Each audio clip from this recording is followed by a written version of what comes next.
오늘부터 12주 동안 이 에베소서 전체를 살펴보면서 하나님께서 우리에게 요구하시는 크리스찬의 삶이 무엇인지, 또 하나님께서 창세전에 예비하셨던, 하나님 디자인하셨던 그 교회의 모습이 무엇인지, 교회가 무엇인지에 대해서 우리가 자세히 말씀 나눌 것입니다. 특별히 이번 주제는 예수님 짤이에요. 뭐라고요? 뭐라고요? 예수님 짤이. 오늘 예수님 짤의 첫 번째 시간 따라서 하겠습니다. 세상에서 가장 비싼 나.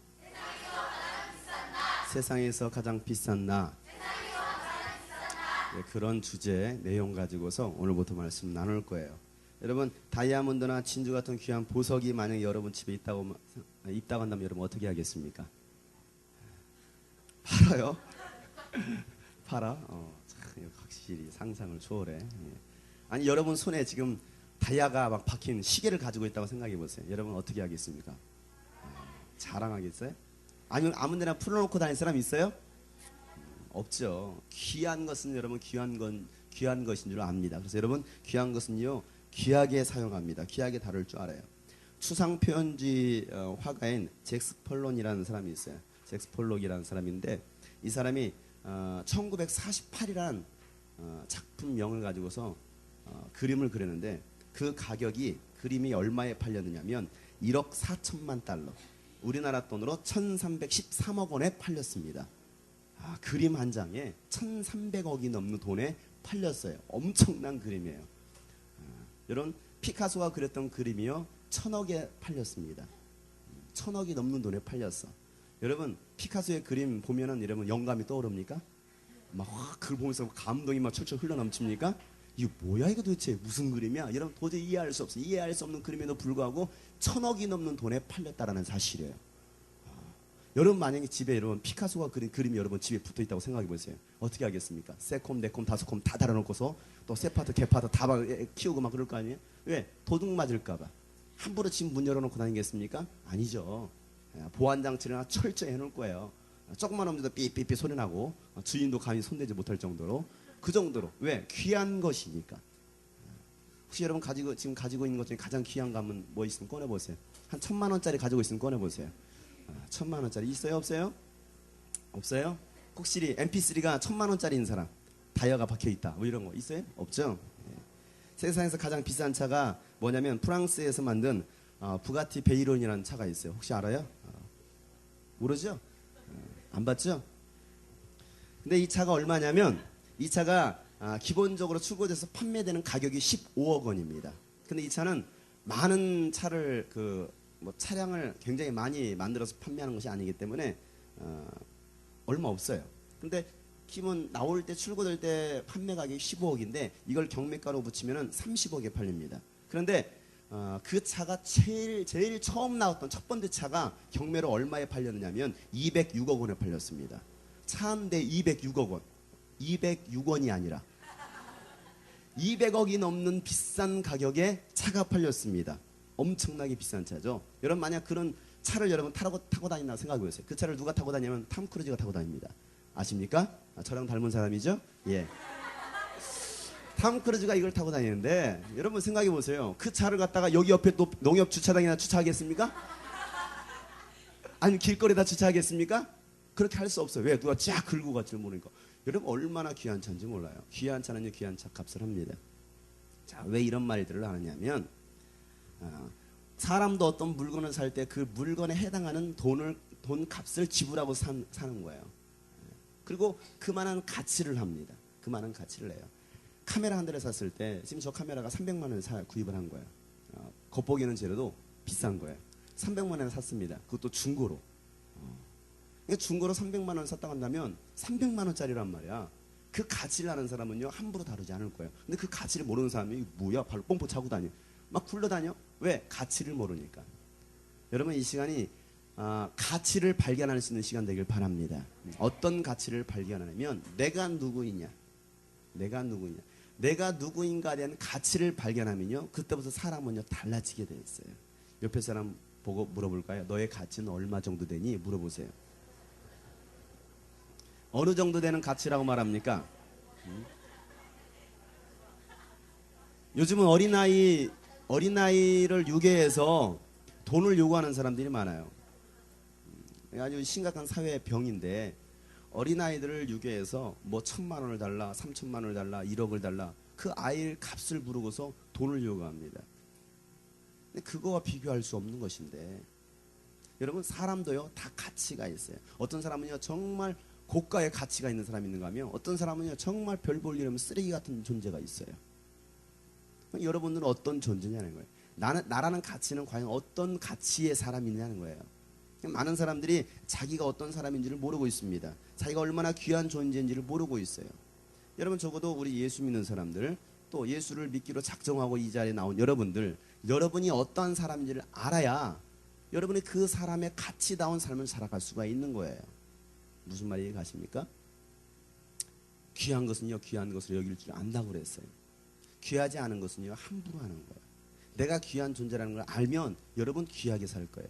그런데 여러분 자신이 귀한 존재라는 것을 모르면 여러분들도 함부로 살 수밖에 없다는 사실이에요. 오늘날 많은 청소년 청년들이 그렇게 살아갑니다. 아니 그리스도인들이 그렇게 살아가고 있다는 것입니다. 왜? 자신의 가치 신분을 모르고 있으니까. 내 신분이 어떠한 존재인지를 모르고 있으니까. 여러분 예수의 사람이 누구입니까? 그리스도인들은요 하나님께서 그 아들 예수 그리스도를 이 땅에 보내주시고 그 아들 예수 그리스도의 생명과 바꾼 존재가 누구냐? 바로 여러분이에요. 하나님의 아들이신 그 예수님과의 생명을 희생시키심으로 여러분들은 하나님의 자녀가 되었다는 사실이에요. 아멘이 굉장히 늦어. 하나님의 아들 예수 그리스도를 희생시키심으로 말미암아 그 핏값으로 여러분을 사셨어요. 그리고 여러분들은 하나님의 자녀가 되었습니다. 여러분 하나님께서 죄인들을 죄와 형벌로부터 사실 때 지불한 가격이 있어요. 그 가격이 뭐냐면 예수 그리스도의 생명이라는 거예요. 뭐라고요? 예수 그리스도의 생명. 뭐라고요? 예수 그리스도의 피. 뭐라고요? 예수 그리스도의 생명. 뭐라고요? 피. 예수 그리스도의 피값으로 예수 그리스도의 생명을 대신해서 여러분들을 샀다라는 거예요. 어디에서요? 죄에서. 어디에서? 어디에서? 마귀에게서. 어디에서? 죄에서. 어디에서? 마귀에서. 한 말로 못 맞추네. 여러분 마귀에게 속했던 여러분, 죄인이었던 여러분들을 그 죄값을 지불하고서 예수 그리스도의 생명을 대신 주고서 여러분들 그 죄에서 마귀의 손에서 사왔다라는 사실이에요. 여러분 이것부터 여러분 깨달아야 됩니다. 이것이 바로 신앙생활의 시작이에요. 여러분 신앙생활 잘하기를 원하십니까? 신앙생활을 잘하기 원하십니까? 그렇다고 하면 여러분 내가 누구인지를 분명히 알아야 돼요. 내가 어디에서부터 왔느냐, 내가 누구로부터 생명을 얻었느냐가 중요하다는 사실이에요. 많은 사람들이 이것을 모르고 있습니다. 그러니까 여러분의 가치는 무엇이냐면 다시 말해서 여러분들은 예수님과의 생명과 바꿔버린 그만한 가치가 있기 때문에 여러분들은 얼마짜리예요? 그렇죠. 얼마짜리? 예수님짜리. 이 마이크가 12만 원 주고 샀습니다. 얼마짜리예요? 12만 원짜리예요. 카메라 300만 원 주고 샀습니다. 얼마짜리예요? 300만 원짜리. 여러분들은 얼마짜리예요? 왜? 뭐와 바꿨으니까? 예수님의 생명과 예수님의 피와 바꿔버렸기 때문에 여러분들의 가치는 무엇이냐면 예수님짜리라는 소리예요. 이 예수님짜리라는 주제를 가지고서 이제 앞으로 12주 동안 이 예배소에서 나오고 있는 말씀들을 자세히 나눌 거예요. 자 보세요. 예수님짜리, 다시 말해서 그리스도인들이 그리스도인의 그 가치에 합당한 삶을 살아야 되는데 그 가치에 합당한 삶을 살지 못하고 있기 때문에 오늘날 기독교인들이 굉장히 비난을 받고 있습니다.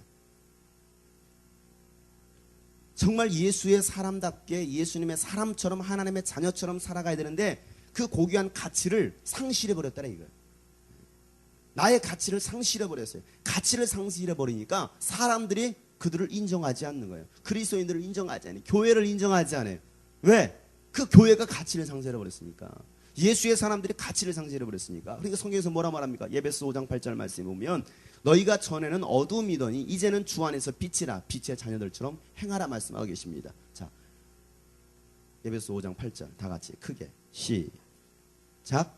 너희가 전에는 어둠이더니 이제는 주 안에서 빛이라 빛의 자녀들처럼. 자, 과거에 우리의 모습이 뭐였어요? 어둠이었다라는 거예요. 어둠. 다시 말해서 죄였습니다. 마귀에게 속한 자였습니다. 그런데 이제는 예수 안에서 주 안에서 무엇이 되었어요? 빛이 되었어요. 과거는 사망이었는데 예수 안에서 우리가 뭐가 됐어요? 생명이 되었어요. 과거에는 어둠이 되었으니 이제는 뭐가 됐어요? 빛이 되었어요. 과거에는 사망이었는데 지금 뭐가 됐어요? 생명이 되었어요. 과거에는 마귀의 자녀였는데 지금 누구의 자녀가 되었어요? 하나님의 자녀가 되었어요. 다시 말해서 빛의 자녀가 되었다는 거예요. 그러면 이제는 너희가 빛의 자녀가 되었다 한다면 빛의 자녀들처럼 뭐해라? 행하라. 따라서 합니다. 빛의 자녀들처럼 행하라. 여러분, 그런데 오늘 말씀에는 너희가 빛의 자녀들처럼 행하라가 말씀하고 계시는데 안타까운 현실은 무엇입니까?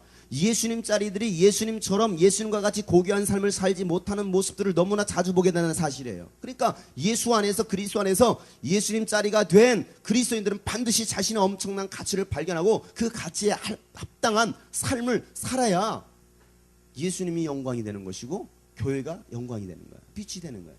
그런데 그렇게 살고 있는 사람들이 과연 얼마나 있겠느냐? 그리스도인답게 살아가는 사람들이 세상에 많으면요, 세상은요 아름다워질 거예요. 세상은요 정말 살기 좋은 세상이 될 거야. 그런데 그런 그리스도인들이 과연 얼마나 될까? 반문해서 여러분들은 그런 삶을 살고 계십니까? 여러분 학교에서, 가정에서, 사회에서 여러분 그리스도인다운 삶을 살고 계십니까? 친구들이 여러분을 볼 때 여러분들을 인정해야 돼. 쟤는 정말 크리스찬이야. 쟤는 정말 경건한 아이야. 쟤는 정말 착한 아이야. 여러분 그런 칭찬을 받을 수 있는 존재이냐 이 말이에요. 아니면 여러분 뭐라고 여러분 주변에서 친구들이 뭐라고 말하고 있습니까? 쟤 교회 다니는데 정말 찌질이야. 왕재수지? 기분 나빠. 뭐 이러면 여러분 뭔가 문제가 있다는 사실이에요. 여러분들이 오늘 이 시간에 내가 누구인지를 분명히 알고 그와 그에 합당한 가치 있는 삶을 살 수 있기를 주의 이름으로 축복합니다.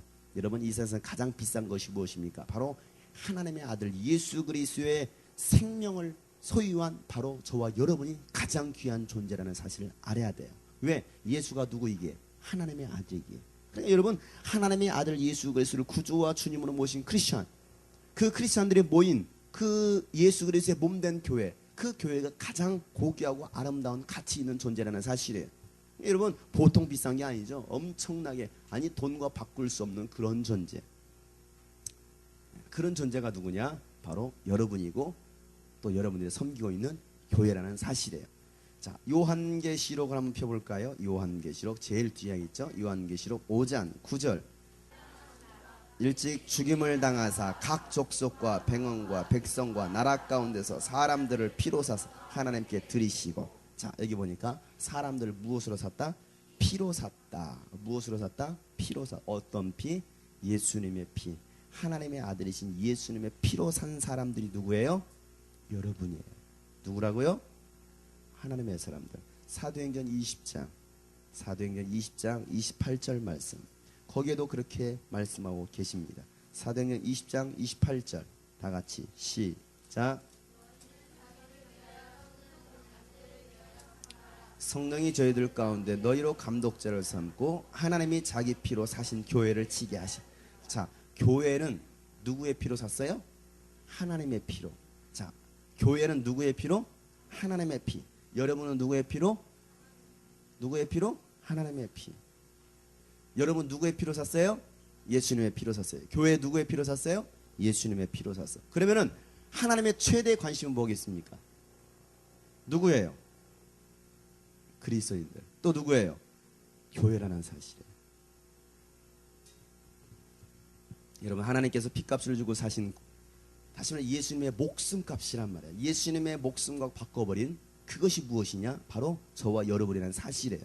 여러분 온 우주의 만왕의 왕 대신, 우주의 주인 대신 하나님께서 하나님밖에 없는 아들 예수를 이 땅에 보내시고 그의 아들 목숨을 죽이면서까지도, 희생하면서까지도 여러분을 사고 교회를 샀다고 한다면 이것처럼 귀한 것이 어디 있겠느냐는 말이에요. 가장 보배롭고 존귀한 주님의 자녀. 그게 누구라고요? 그게 누구라고요? 누구라고요? 내가 되었단 말이야. 그걸 알아야지. 아까도 말했어요. 100원짜리는 100원짜리의 가치가 있고 500원짜리는 500원짜리의 가치, 100만원짜리 100만원짜리 가치가 있다고 했어요. 나는 예수의 생명의 짤이에요. 나는 예수의 피라. 나는 예수님 짤이라 이 말이에요. 여러분 그걸 먼저 깨달으라는 거예요. 아니 설령 여러분 한 주간 그야말로 개판으로 살았어. 지저분하게 살았어. 죄인의 모습으로 살았어. 실패했어. 공부도 지질하게 못했어. 말도 안 들었어. 그랬다 할지라도 여러분은 누구의 피로 샀어요? 예수님의 피로 샀다 이 말이에요. 여러분, 내 과거를 돌아보면, 나의 과거의 모습을 돌아보면 낙심밖에 없어요. 좌절밖에 없어요. 너는 정말 형편없구나. 야, 너는 정말 쓸모없는 인간이구나. 여러분 그렇게 느낄 수 있습니다. 그건 당연한 거예요. 왜? 그것이 인간이니까. 여기서 완벽한 인간이 있습니까? 완전한 인간이 있습니까? 아무도 없어요. 모두가 더럽고 추한 존재예요. 형편없는 존재라 이 말이에요. 그럼에도 불구하고 하나님은요, 예수의 피를 통해서 여러분들을 그곳에서 꺼내왔다 이 말이에요. 가장 귀한 존재라고 하나님은 말씀하시는 거예요. 다른 사람들은 다 여러분을 비난해도, 아니 때로는 여러분 부모가 여러분 인정하지 않고 이 무식한 거, 이 공부도 못하는 거, 뭐 여러분 막 별의별 말 가지고 다 여러분 욕할지도 몰라. 그럼에도 불구하고 친구들도 여러분 무시한다 할지라도 하나님만큼은 여러분은 무시하지 않고 인정하신다는 사실이에요. 나는 너를 인정한다. 나는 너를 사랑한다. 이 세상에 가장 좋은 게 누군 줄 알아? 너야, 너. 이게 하나님 우리가 하시는 말씀이에요. 여러분 그 하나님의 음성을 들을 수 있기를 바랍니다. 아멘. 그러니까 여러분 하나님과의 관계가 중요한 거야. 내가 누구냐는 거야. 하나님은 나를 사셨기 때문에 나는 하나님의 자녀가 된 거야. 하나님은 나의 영의 아버지가 되시고 나는 그분의 자녀가 되었어. 나는 하나님의 딸이야. 나는 하나님의 아들이야. 그 관계가 제대로 되지 않으면 세상 살맛 없을 거야. 여기 대통령의 아들이 있어요? 여기 대통령의 딸이 있어요? 대통령과 친분 관계 있는 사람 있어요? 아무도 없지? 아무도 없지? 그러니까 여러분 빽이 없잖아. 그런데 보세요. 대통령의 아들, 대통령의 딸에게는요 엄청난 신분의 파워가 있어요. 권세가 있어요. 아니 대통령과 친척 관계만 되어도 엄청난 파워줄을 탄 거야. 이게 바로 대통령과 아들의 관계예요. 자녀와의 관계야. 보세요. 하나님은 만왕의 왕이십니다. 만왕의 왕 되신 그 하나님이 여러분의 아버지가 되신다면 여러분의 엄청난 파워와 권세가 있다는 사실이에요. 그만큼 여러분 귀한 존재라는 사실이지. 그러니까 우리가 찬양할 때도 그런 찬양이 있잖아요. 너는 보배롭고 존귀한 주의 자녀. 널 부르시니 너는 보배롭고 존귀한 주님의 자녀라.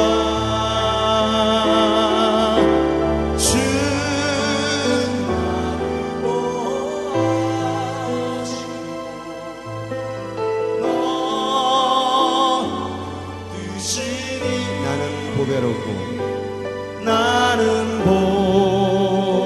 보배롭고 존귀한 주의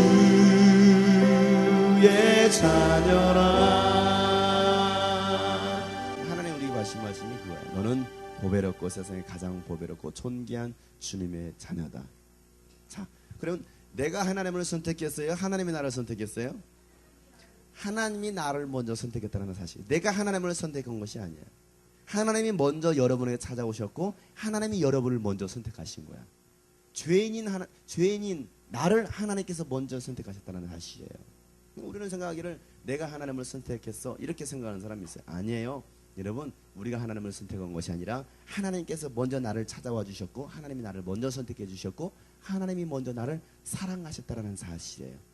내가 하나님을 사랑하니까 하나님 나를 사랑하시지? 아니에요. 하나님이 여러분을 먼저 사랑하셨습니다. 여러분 그것을 깨닫고 하나님을 사랑하는 거예요. 그럼 여러분 하나님 아버지와의 관계는 어떤 관계냐? 이 관계야. 사랑의 관계. 따라서 하나님이 나를 먼저 사랑하셨으니 나도 하나님을 사랑한다. 1995년 6월 29일 날 무슨 일이 있었느냐면 서울 한복판에서 백화점이 하나 무너졌습니다. 그 백화점 이름이 삼풍백화점이에요. 삼풍백화점이 무너졌을 때 수많은 사람이 죽었어요. 난 그때 그 소식을 방송을 통해서 접했는데 충격을 받았어요. 깜짝 놀랐어요. 한 기업인의 이득권을 챙기기 위해서 부실공사를 한 거야. 그리고 그 당일날도 건물이 무너질 때도 그걸 다 알았어. 무너질 조짐을 다 봤습니다. 벽이 갈라지고 막 천장에서 막 떨어졌으니까 그걸 알고서 아주 고위층에 있었던 백화점에 아주 그 사람들은 이미 피신을 했습니다. 방송조차도 하지 않았어요. 그리고 건물은 무너졌습니다. 수많은 사람들이 그곳에서 목숨을 잃었어요. 그런데 그 수많은 사람들 중에 특별한 사람이 있었어요. 특별한 사람이 있었는데 그곳에 두 여동생과 함께 목숨을 잃었던 한 자매가 나옵니다. 그 자매 이름은 정윤민이라는 자매예요. 근데 이 정윤민이라는 자매는 맹인이에요. 앞을 보지 못하는 자매예요. 앞을 보지 못했던 그 자매는 거기서 동생과 함께 죽어버렸어요. 나중에 그 자매가 어떤 자매인지 사람들에게 뉴스를 통해서 방송을 통해서 알려지기 시작했습니다. 대단한 자매라는 것을 알게 되었어요. 근데 이 자매가 삼풍백화점 무너지기 전에 4년 전에 예수님을 영접했습니다. 그리고 예수님을 믿기 시작했어요. 근데 이 자매가 11살 때 이 눈 망막 뒤에서 핏줄이 생겼어요. 핏줄이 생기는 병이 걸렸는데 그것이 바로 코트시병이라는 그것으로 인해서 결국은 실명이 되어버렸습니다. 눈을 잃어버렸어요. 여러분 11살 때 여러분 실명이 됐으니 여러분 얼마나 안타깝겠습니까? 뭐 나면서부터 실명된 것도 아니야. 그러니까 실명되면서 얼마나 좌절했겠습니까? 그런데도 불구하고 이 자매는 어렸을 때부터 엄마의 도움과 보살핌과 또 자신 스스로 뭔가 일어나려는 의지가 있었기 때문에 막 살아보려고 막 몸부림을 쳤습니다. 왜? 그런데 살아보려고 몸부림을 쳤는데도 불구하고 사회 현실은 어떻습니까? 인정합니까? 인정하지 않죠. 왜? 장애인이잖아요. 앞을 보지 못하잖아요. 장애인이 할 수 있는 것이 무엇이 있겠습니까? 할 수 있는 거 아무것도 없어요. 그러니까 이 친구는 열심히 공부했어요. 왜? 자신이 생각하기를 자신의 어떤 현재 가지고 있는 이 불행에서 이길 수 있는 방법은 공부하는 것밖에 없다. 그래서 출세하는 것밖에 없다. 그래서 그는 얼마나 열심히 공부했는지 몰라요. 시각장애인으로서 성공적인 삶을 살려고 몸부림치면서 공부했습니다. 왜? 그것이 한 가닥 희망이었으니까. 자신이 살 수 있는 유일한 길이었으니까. 그래서 열심히 공부했습니다. 대학교도 들어갔습니다. 여기까지 들어봤을 때 얼마나 감동적인 이야기입니까?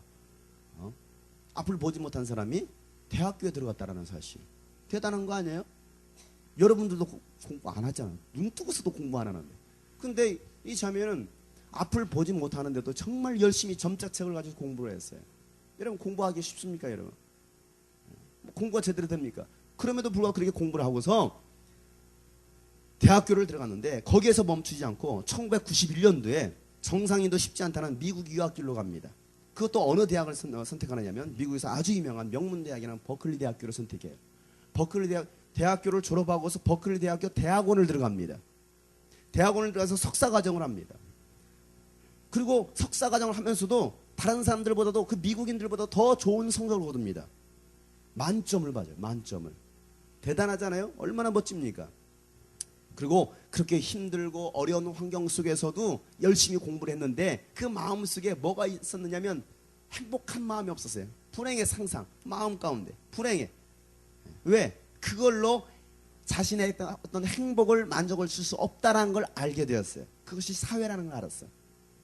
내가 만약에 버클리 대학에서 석사과정, 박사과정을 마치고서 한국으로 들어갔을 때 과연 누가 나를 써주겠는가? 생각해 보세요.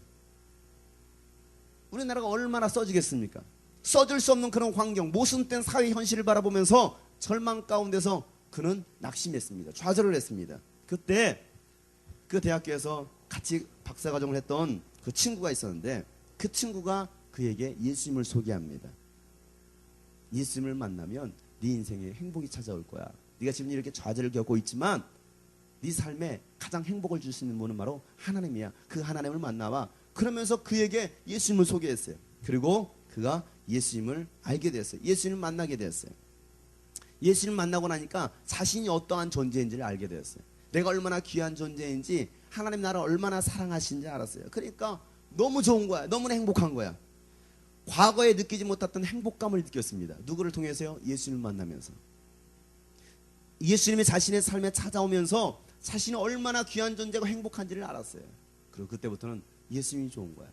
예수님이 좋아서 이제는 자신이 가지고 있는 장애, 앞을 보지 못하는 그 장애가 더 이상 장애가 아니야. 문제가 될 수 없어. 좀 불편하긴 하지. 그러나 더 이상 좌절할 필요가 없는 거야. 그리고 자신이 선택했던 정상적인 삶을 살기 위해서 공부를 선택했던 그 공부를요, 뭐 하느냐면 내려놓습니다. 그리고 석사과정을 다 내려놔요. 석사과정 평점 만점을 받은 친구야. 공부 잘했지, 그지? 그럼에도 불구하고 그 석사 과정을 다 내려놓고서 박사 학위도 중도에 포기하고서 귀국길을 선택합니다. 한국에 들어왔어요. 한국에 들어와서 어디를 갔느냐면 맹하학교에 들어갑니다. 맹하학교 선생님으로, 일반 선생님으로 들어갑니다. 여러분, 그런 선택을 할 수 있다는 게 뭐 쉬운 일이에요, 어려운 일이에요? 그건 어려운 일이야. 잘 나간다는 그 박사과정 다 내려놓고서, 출세길을 다 내려놓고서, 아니 아무도 알아주지 않는 그 학교에 들어와서, 그것도 맹하학교에 들어와서 평범한 교사로 활동한다는 것은 여러분 쉬운 일이 아니에요. 그런데 그는요, 예수님이 그 안에 있으니까 그것이 너무나 행복했던 거예요. 그 모든 것들을 다 내려놓을 수가 있었어요. 왜? 예수님만 있으면 되니까. 그리고 이제는 뭐합니까? 예수님과 함께 더 내 시간을 다 아껴서 예수님을 위해서, 교회를 위해서 헌신하고 투자하려고요. 그는요, 오직 예수님만 바라보고서 그의 삶을 드립니다. 이 자매는 또 얼마나 인간관계도 좋고 인간성이 좋은지, 누가 옆에서 힘들어하고 아파하는 사람이 있으면 가서 참 위로해 주기를 좋아해요. 참 그 마음, 그 속사정을 다 들어줍니다. 뭐 신세 한탄하는 거 다 들어줘요. 상담 다 들어줘요. 한 친구는, 한 사람이 몇 달째 직장을 얻지 못했어요. 직장을 얻지 못하니까 돈이 있어요, 없어요? 없잖아요. 돈이 없어. 여러분, 맹하학교 교사로 재직할 때 돈이 얼마나 나오겠습니까? 월급이 얼마나 되겠습니까? 많지도 않을 거 아니에요. 그런데도 그 많지 않은 월급의 일부를 띄어다가요, 그 자매 손에 쥐어줍니다. 왜? 힘드니까. 같이 나누잖아요. 같이 살자라는 거. 그 정도로 인간관계가 뛰어났어요.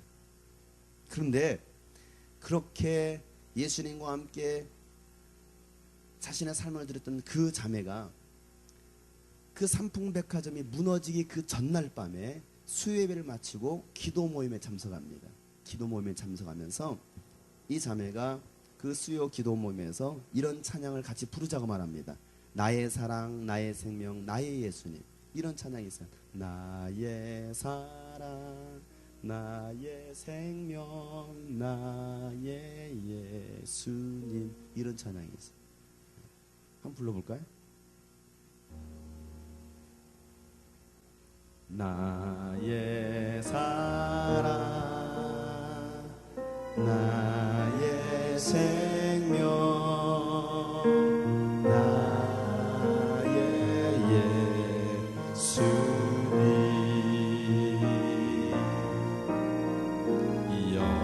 영원토록 성성 나의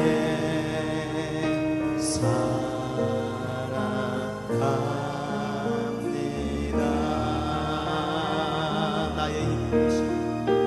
나의 힘 되신 여호와여, 내가 사랑합니다.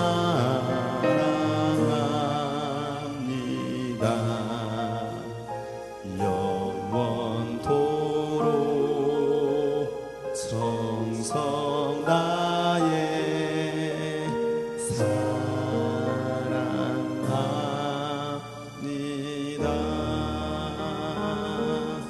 이 찬양 어떻게 보면 그 자매의 신앙 고백일지도 모르겠어요. 나의 사랑 되시고 나의 생명 되시는 나의 예수님, 나는 영원토록 주님을 사랑합니다. 나의 힘 되시는 여호와여, 내가 주님을 영원토록 찬송합니다.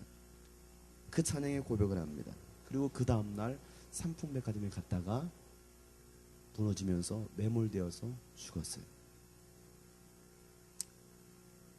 여러분, 그 자매는요, 정말 어려운 환경 속에서도 좌절할 수 있었지만 그 속에 누가 있었느냐면 예수님이 있었기 때문에 그는 찬양할 수가 있었어요. 기뻐할 수가 있었어요. 행복해할 수가 있었어요. 자, 오늘 사도 바울이 그것을 말하고 있는 것입니다. 이 에베소서를 쓰면서 그가 고백하는 것이 바로 그 고백이에요. 자, 에베소서 1장 3절 말씀을 다 같이 한번 읽어보겠어요. 시작.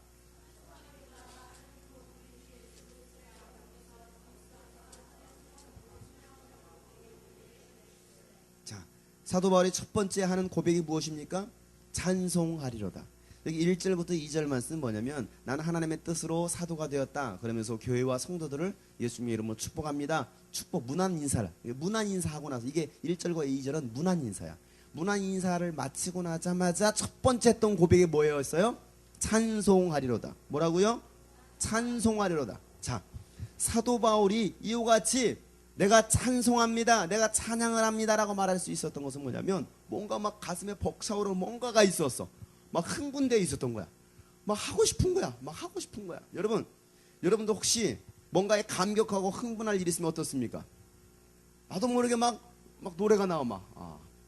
노래가 나와. One more time 하면서 뭔가 노래가 나와. 안 나오겠습니까, 여러분? 그러잖아. 왜? 흥분이 되니까 좋아서 흥얼거려. 막 노래를 불러 흥얼거려. 괜히 길 가면서 막 이런 것도 해보고 지가 이티인 줄 아나.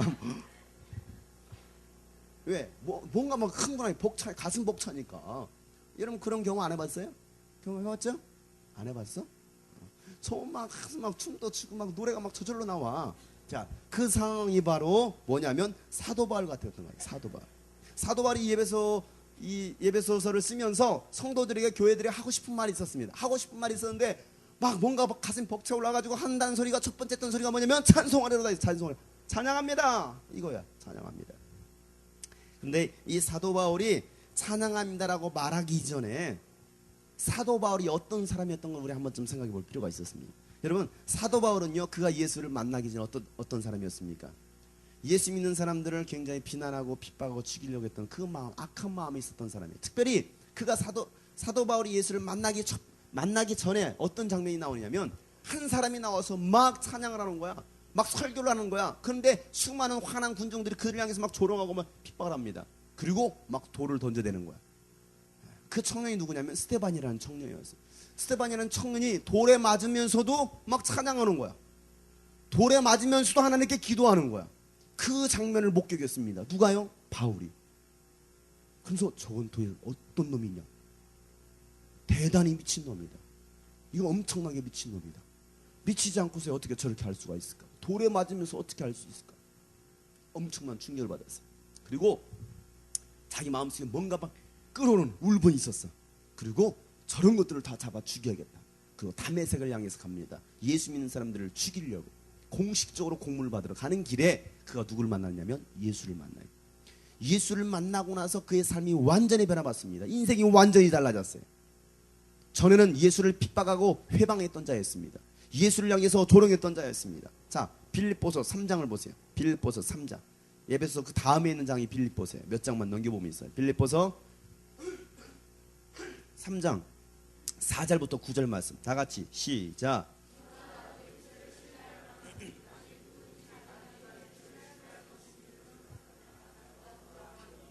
내가 8일 만에 할례를 받고 이스라엘의 족속이요 베냐민의 지파요 히브리인 중에 히브리인요 율법으로는 바리새인 열심으로는 교회를 핍박하고 율법의 의로는 흠이 없는 자로다.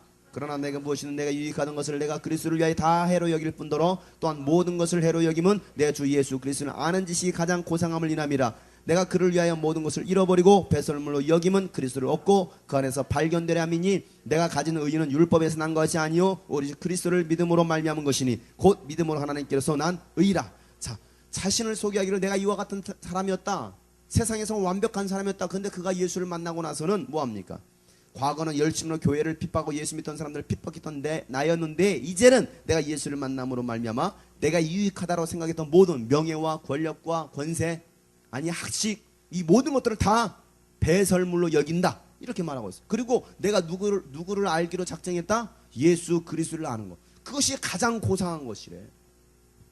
예수 그리스도를 아는 지식이 세상에서 가장 고상하다고 생각하는 거예요. 여러분, 세상 사람 일반인들은 무엇이 가장 고상하다고 생각합니까? 뭔가 연구하는 거, 세상 학문을 연구하는 거, 그것이 가장 고상한 지식이라고 생각합니다. 저번 시간에 그랬죠? 세상 지식은요, 뭐 한다고요? 변한다고 했어요. 세상 논리는요, 학문은요, 다 변합니다. 그러나 변하지 않는 유일한 지식이 있습니다. 그것이 무엇이냐면 바로 예수님에 관한 거예요. 예수 그리스도에 대한 지식이 가장 고상하고 그것이 가장 귀한 것이기 때문에 자신은 그것을 알기로 작정했다는 거예요. 그것만을 알기로. 그리고 모든 것들을 다 내려놓고 포기합니다. 그런데 오늘 이 예배소설을 쓸 당시에 사도 바울의 배경, 그가 어떤 상황이었던가? 그가 어떤 상황이었는데 그가 그렇게 하나님을 찬양한다고 말했을까? 자, 보겠습니다. 에베소서 3장 1절 말씀. 에베소서 3장 1절 말씀. 시작. 이러함으로 그리스도 예수의 일로 너희 이방을 위하여 갇힌 자 된 나 바울은. 자, 뭐라고 말하고 있어요? 갇혀있다. 어디에 갇혀있냐 이거예요. 4장 1절도 읽어보겠어요. 시작.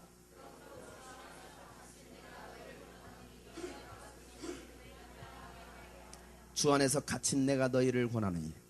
뭐 했어요? 지금도 갇혀있어. 6장 20절 말씀. 시작. 이 일을 위하여 내가 쇠사슬에 매인 사실이 된 것은 나로 이 일에 당연히 할 말을 담대히 하게 하려 하시니. 자, 이번엔 또 뭐 어떤 상황이에요? 쇠사슬에 매여 있어. 자, 감옥에 갇혀 있습니다. 지하 감옥에 갇혀 있고 뭐에 매여 있어요? 쇠사슬로 꽁꽁꽁 묶여 있습니다. 여러분 한번 생각해 보세요. 지하 깜깜한 호텔도 아니에요. 지하 깜깜한 그곳에서 갇혀 있습니다. 그리고 양손과 양다리는 쇠사슬에 묶여 있어요. 그런 상황 속에서 그가 했던 첫 번째 고백이 뭐였어요? 찬송하리로다. 그것도 누구에게? 감옥 밖에 있는 성도들을 향하여서, 감옥 밖에 있는 그리스도인들을 향하여서, 교회를 향하여서 그가 첫 번째 했던 고백이 무엇이냐면 찬송하리로다 했어요. 좋은 환경이에요? 좋은 상황이에요? 안 좋은 상황이에요? 안 좋은 상황인데도 불구하고 그는 뭐라고 고백하고 있다는 거예요? 찬송하리로다. 어떻게 그런 고백이 나오겠느냐 이 말이에요. 여러분 그와 같은 이런 상황이란다면 여러분 어떻게 하겠습니까? 찬송하겠습니까? 찬송하겠습니까 여러분? 모든 상황 속에서 정말 그럽니까 여러분? 모든 상황 속에서 내가 주님을 찬양합니다. 말로만, 그냥 노래로만, 그냥 노래니까. 아니 정말 모든 상황 속에서 우리가 그렇게 하나님을 찬송할 수 있겠느냐 이 말이에요. 아니 바꿔서 사도 바울이 그와 같은 상황 속에서도 그와 같은 환경 속에서도 어떻게 그가 감격하면서 흥분하면서 찬송을 부르게 할 수 있었겠느냐 이 말이에요. 무엇이 그토록 그로 하여금 찬양케 했겠습니까 여러분? 만약 여러분들도 사도 바울 같은 그 같은 상황이에요. 그것도 그가 나쁜 짓 했던 거 아니에요. 그냥 예수 복음 증거했던 것 뿐이에요. 예수 복음 증거한 것으로 그 이유 때문에 뭐합니까? 감옥에 갇혔어요. 뒤지게 맞았어요. 쌍코피 터졌지. 눈에서 눈물이 줄줄 나와. 눈물 나와. 그런 상황 속에서 그가 할 수 있었던 것이 무엇이겠느냐는 거예요. 사도행전에 보면 그가 빌립보 감옥에 갇혔을 때 얼마나 많이 맞았는지 실신한 것 같아요. 그리고 밤중쯤 되어서 깨어났습니다. 밤중쯤 되어서 깨어나고 나서 그가 첫 번째 했던 고백이 있습니다. 내가 하나님을 찬양합니다. 내가 하나님께 기도합니다. 그것이 사도 바울이었어요. 근데 이 장면을 보면 무엇이 연상케 돼요? 누가 연상이 돼요? 스데반 집사. 스데반 집사가 그가 돌에 맞아 죽으면서도 뭐하고 있어? 하나님을 찬양하는 거예요. 근데 그 얼굴이 어떤 얼굴이었어요? 천사의 얼굴과 같았다. 얼마나 얼굴이 막 환하고 아름다우니 막 천사의 얼굴 같대. 옆에 사람 보세요. 천사의 얼굴인가? 아니면 마귀의 얼굴인가 한번 보세요. 네? 뭡니까 여러분? 천사의 얼굴 같아? 아니면 마귀 같습니까? 엔젤이 아니면 데빌이에요. 뭐예요? 네? 뭐야?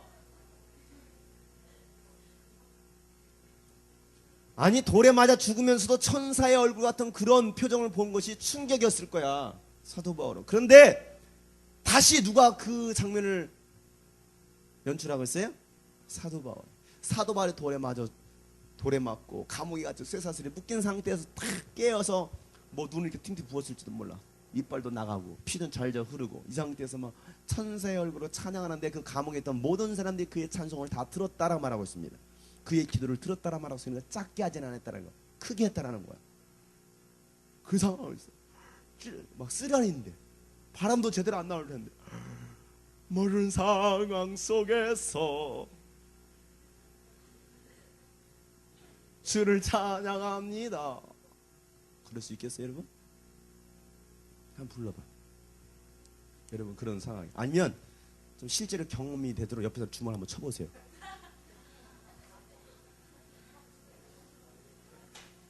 그 상황 속에서 우리가 찬양할 수 있어요. 모든 상황 속에서 주를 찬양하리라.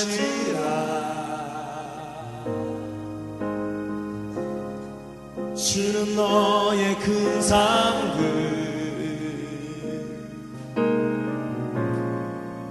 큰 도움이시라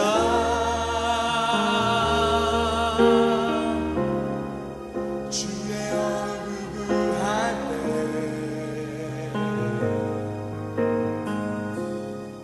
주의 영을 부으사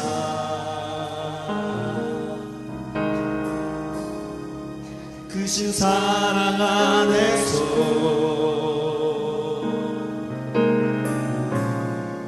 주를 보게 하소서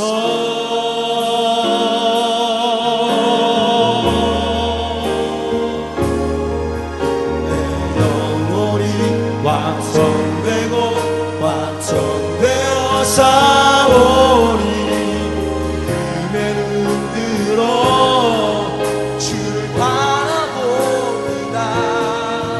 내 영혼이 완성되고 완성되어 싸우니 믿음에 흔들어 주를 바라보 내 영혼이 완성되고 완성되어 싸우니 내 영혼이 완성되고 완성되어 싸우니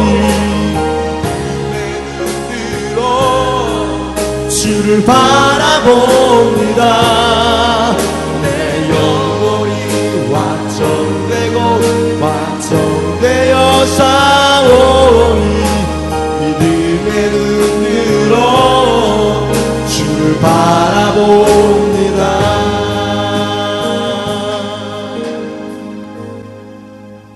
모든 상황 속에서도 내가 주님을 찬양합니다. 내 영혼이 확정되었습니다. 나는 확신에 차 있습니다. 내가 주님을 바라보기 때문에, 내가 그 주님의 사랑을 알고 있기 때문에. 여러분, 그런 고백이 여러분 쉽겠습니까? 근데 오늘 이 사도 바울은요, 그 감옥 속에 있어서 쇠사슬에 묶여 있지만 그와 같은 고백을 하고 있어요. 여러분, 무엇이 바울을 그렇게 감격해 하고 또 흥분하게 하고 찬송을 부르게 할 수 있었겠느냐 이 말이에요. 오늘 여기 성경은 뭐라고 말하고 있습니까? 그가 바로 하나님 아버지께서 주신 복을 받았기 때문이다 라고 말하고 있습니다. 이 복은 감옥 안에 들어가서도 찬송을 부르게 할 수 있는 복이라는 거예요. 어떤 환경 속에서도, 억압 속에서도, 그런 매질과 쇠사슬에 묶여있다 할지라도 그런 상황 속에서도 찬양이 저절로 나오게 할 수 있는 그러한 복. 여러분, 그 복이 무엇이겠습니까? 로또 당첨한 거예요? 아니, 전교 1등 한 거예요? 내가 원하는 대학교 들어간 거예요? 아니, 뭐 연봉 1억짜리 여러분 직장에 들어간 거예요? 그것이 여러분 찬송할 수 있을까요?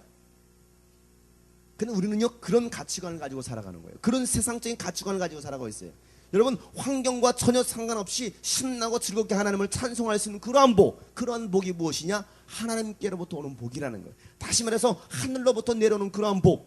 아니, 졸지에 하늘이 무너지는 그런 고통을 겪는다 할지라도, 그와 같은 절망적인 환경에 사로잡히다 할지라도 하나님이 주신 복이 있다 한다면 그 사람은요, 그곳에서 하나님을 찬양할 수 있다라는 얘기야. 수능을 봤어.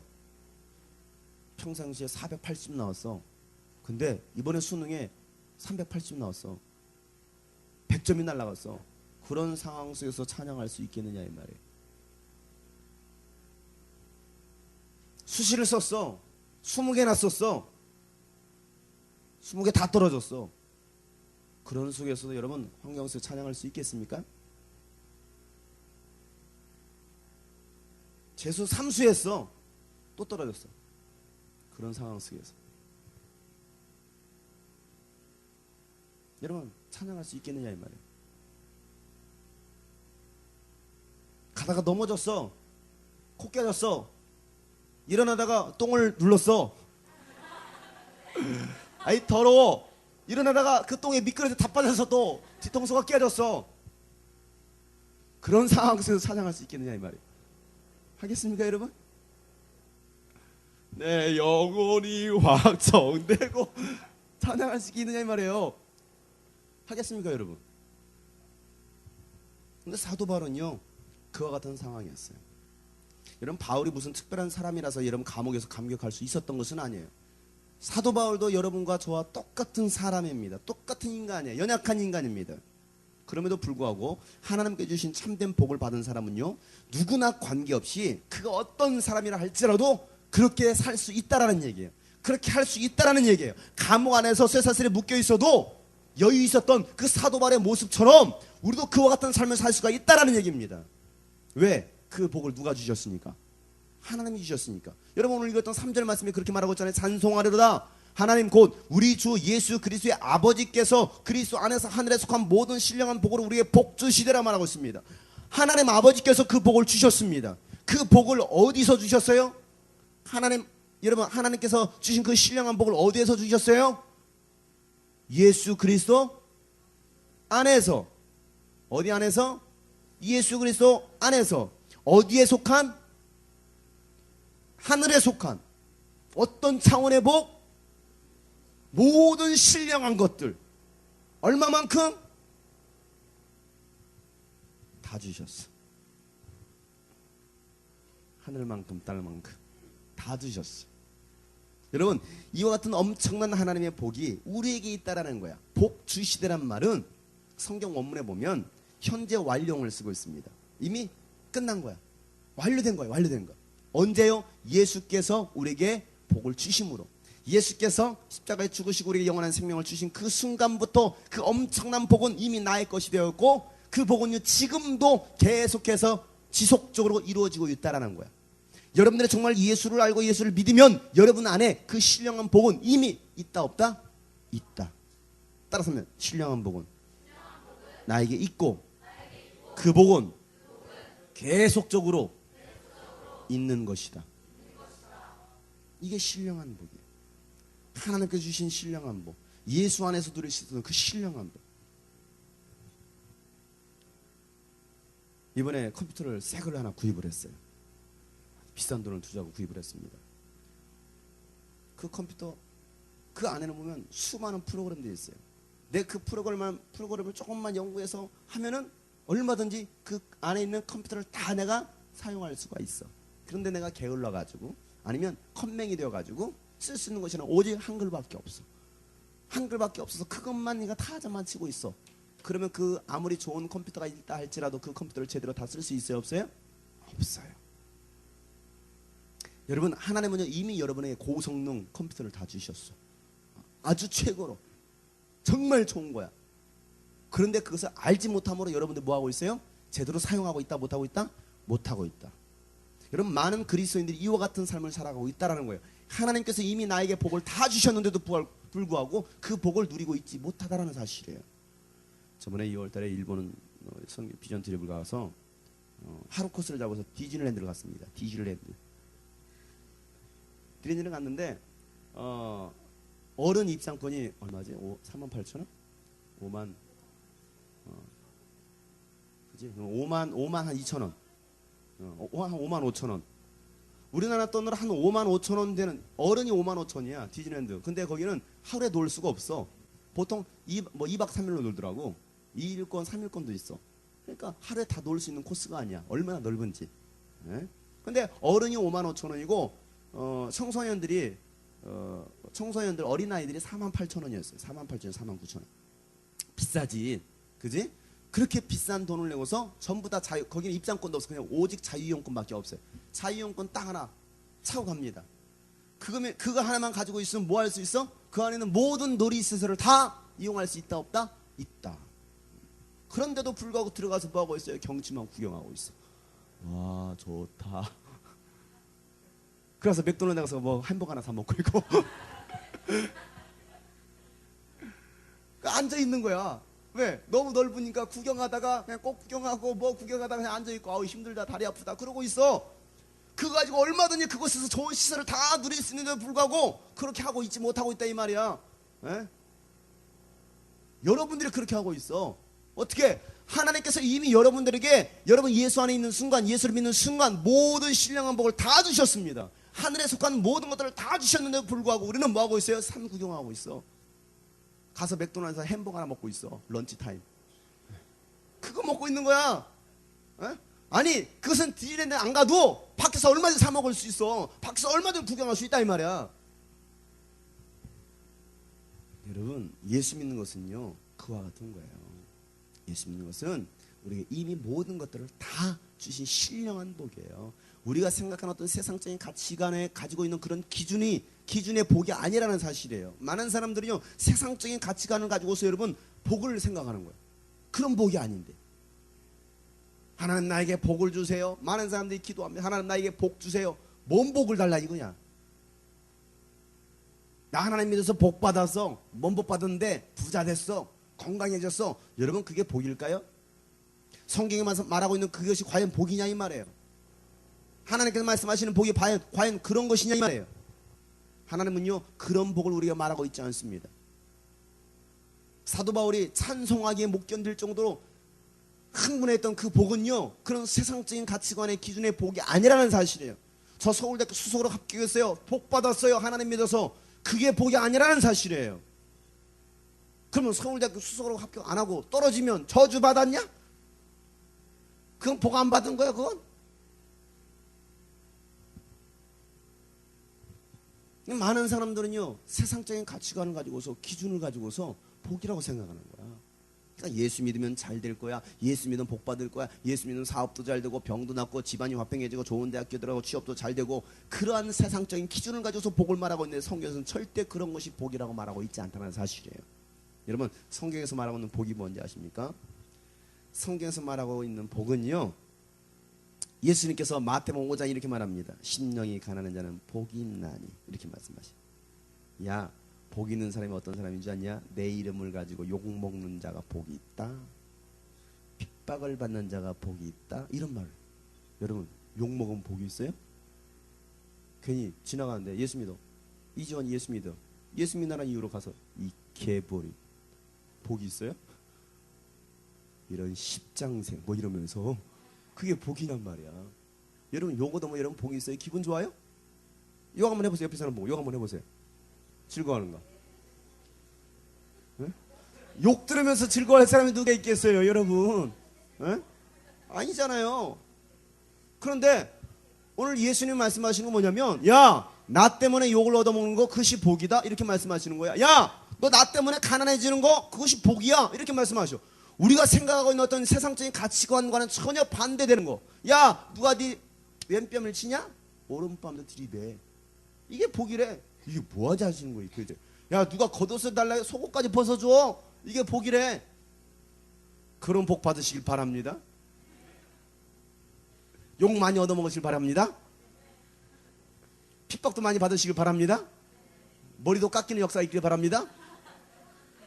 아 그게 복이래. 오늘 집에 가서 돌에 맞아 죽는 역사 있길 바랍니다. 아 그게 복이래 그냥. 여러분 스테반이 복 받은 사람이에요? 저주 받은 사람이에요? 복 받았어요? 복 안 받았어요? 여러분도 스테반 같은 복을 받으시기 바랍니다. 가서 오늘 가서 맞아 죽어 한번 그냥 돌에 돌 던져 그냥 그래. 이게 복이라는데. 자 오늘 여기 3절에도 그걸 말하고 있는 거야. 3절도 찬송하려다 하나님 곧 우리 주 예수 그리스도의 아버지가 그리스도 안에서 하늘에서 모든 신령한 복을 우리에게 복 주시되. 여기서 찬송이라는 단어와 복이라는 단어가 같은 개념으로 쓰고 있습니다. 찬양하는 것이 복이고 복이 찬양하는 거야. 내가 하나님으로 인해서 내가 예수로 말하면 내가 찬양합니다. 나는 복받은 자야. 이걸 말하고 있는 거야. 여러분 안에 이와 같은 수준 높은 복이 있기를 주님의 이름으로 축복합니다. 여러분 아까 말했던 앞이 전혀 보이지 않았던 그 갑갑한 상태에서도 그가 예수님과의 사랑에 빠지니까 그 자매는요 하나님을 찬양하다라는 거야. 하나님을 사랑한다고 고백하다라는 거야. 그가 정말 죽기 전 4년 동안 예수를 4년 믿었는데 그 4년 동안 얼마나 그가 행복했는지 몰라. 아니 그가 살았던 그 과거의 삶보다도 세상을 향해 달려갔던 그 과거의 삶보다도 그 예수님과 함께했던 그 4년이 가장 행복했다라고 그는 간증하고 있어요. 고백합니다. 그러면서 그는 죽었어요. 왜? 그 안에는 무슨 복이 있었습니까? 신령한 복이 있습니까? 여러분 이런 복을 경험하기를 원하십니까? 여러분 어떤 복을 원하십니까? 모든 상황 속에서 나는 짜증을 내리라. 나는 감사는 없다. 원망과 불평밖에 없다. 뭔가 좋은 일이 생기면 웃고 환경이 나빠지면 막 짜증내고 우거정성. 그런 수준의 복이 아니라는 사실이에요. 기분 좋으면 찬양하고 기분 나쁘면 찬양하래. 기분 좋으면 교회 나와. 할렐루야야. 기분 나쁘면 교회도 안 나와. 그냥 놀렐루야야. 그잖아요. 마음에 맞으면 아멘. 기분 나쁘면 노멘. 그래. 다 반대로 가. 이게 과연 무슨 신령한 복이냐 이거야. 사도 바울은 뭡니까? 그리스도 예수라는 지식이 가장 고상하다라고 깨닫고 있어요. 그리고 그는 예수 안에 다시 내가 발견되기를 원한다라고 사도 바울은 고백하고 있습니다. 왜? 그것이 가장 아름답고 그것이 가장 고귀한 거였기 때문에.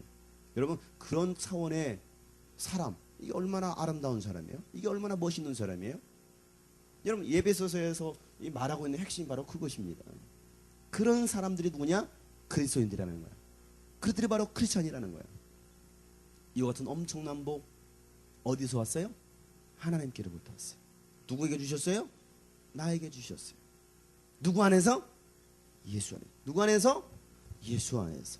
그러니까 사도 바울이 가장 즐겨 쓰는 단어 중에 하나가, 문장 중에 하나 뭐냐면 그리스도 안에서. In Christ. 그리스어로 and 크리스토. 한국말로 그리스도 안에서. 뭐라고요? 그리스도 안에서. 예수 그리스도 안에서. 사도 바울은 그걸 알았기 때문에 계속 그리스도 안에서, 예수 안에서, 예수 그리스도 안에서 계속해서 그걸 반복해서 말합니다. 왜? 예수 그리스도 안에서 사는 삶이 가장 행복하고 그것이 가장 가치 있는 것을 알기 때문에 그리스도 안에 들어온 순간 그의 인생이 달라졌다 이 말이에요. 세상 말로 팔자가 바뀌었어. 팔자가 구자로 바뀌었어. 모든 상황 속에 내가 주님을 찬양합니다. 예수님이 너무나 좋은 거야. 옛날에 그런 찬양 내가 가르쳐. 주가 오셨네, 주가 오셨네. 기억해? 주가 오셨네, 주가 오셨네. 찾아오셨네. 할렐루야. 주께 드리세.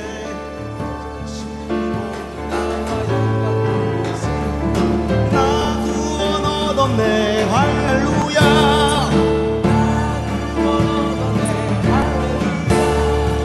너도 구원 얻었네, 할렐루야.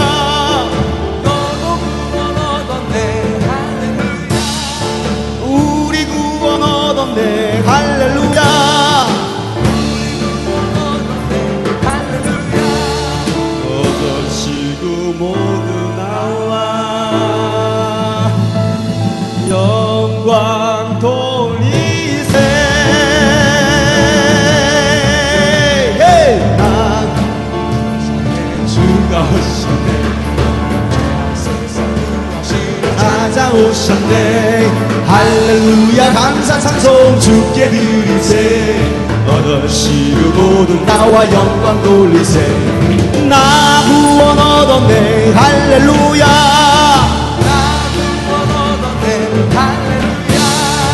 너 구원 얻었네, 할렐루야. 너 구원 얻었네, 할렐루야. 우리 구원 얻었네, 할렐루야. 우리 구원 얻었네, 할렐루야. 어절시고 모두 나와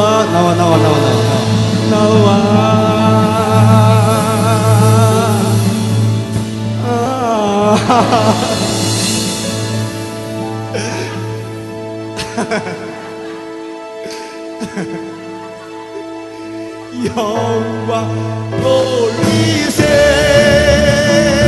주가 오셨네, 예, 주가 오셨네, 주가 오셨네. 세상 구하시려 찾아오셨네. 할렐루야. 감사 찬송 주께 드리세. 어르시고 모두 나와 영광 돌리세. 나 구원 얻었네, 할렐루야. 나 구원 얻었네, 할렐루야. 너도 구원 얻었네, 할렐루야. 너도 구원 얻었네, 할렐루야. 우리 구원 얻었네, 할렐루야. 우리 구원 얻었네, 할렐루야. 어르시고 모두 나오라니까. 나와. 아니, 하나님께서 목소리 좋은 사람만 구원하신다. 그러면 하나님께서 나만 구원하시겠지. 왜? 내 목소리가 좋으니까. 아니, 목소리 좋은 사람 구원하신 것도 아니고, 키 큰 사람, 잘난 거, 뚱뚱한 거, 날씬한 거, 아니요, 그런 거 보지 않아요. 하나님께서 보시는 건 단 한 가지입니다. 네 안에 예수님이 있느냐. 여러분 안에 예수님만 계시면 아무거 없어. 다른 거 보지 않아. 예수님, 하나님께서는요, 여러분 안에 정말 예수님이 있느냐, 예수님을 여러분 마음 가운데 주인으로 모셔드렸느냐, 그거 보시겠대요. 그래서 여러분, 때로는 좀 좌절할 수 있어. 실패할 수 있다니까. 공부 좀 못할 수도 있어. 어때? 평균 25점 나오면 어때? 괜찮아. 그치? 너무 낙심하지 마, 그런 걸로. 올라갈 수 있잖아. 아니, 집이 좀 가난하면 어때? 괜찮아. 근데 계속 가난하면 좀 힘들지. 그치? 공부도 지금 못할 수 있지만 계속 못하면 좀 힘들어져. 그러니까 공부는 열심히 해줘야지. 성적도 올라가야 되고. 그잖아요. 하나님께서는 여러분 가지고 있던 환경이나 배경을 보신 것이 아니라 여러분 안에 누가 있느냐? 예수님이 있느냐? 예수님으로 말미암아 어떠한 복이 있느냐? 신령한 복이 있느냐? 그 신령한 복이 있느냐? 그러면 너는 행복한 자가 될 수 있어. 주님 말씀하시는 거예요. 여러분, 그러면 신령한 복이 뭔지 궁금하시죠? 다음 시간에 참어. 아쉽지? 원래 드라마는 가장 재밌을 클라이막스에 딱 멈추는 거야. 나 구원 얻었네 할렐루. 나와. 클라이막스 멈춰야지. 다음 편을 기대하시라.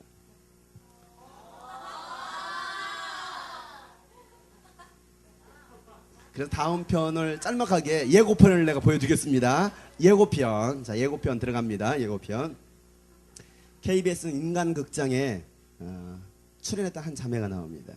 그 자매 이름은 주바락이라고 해서 이지선 자매 이야기예요.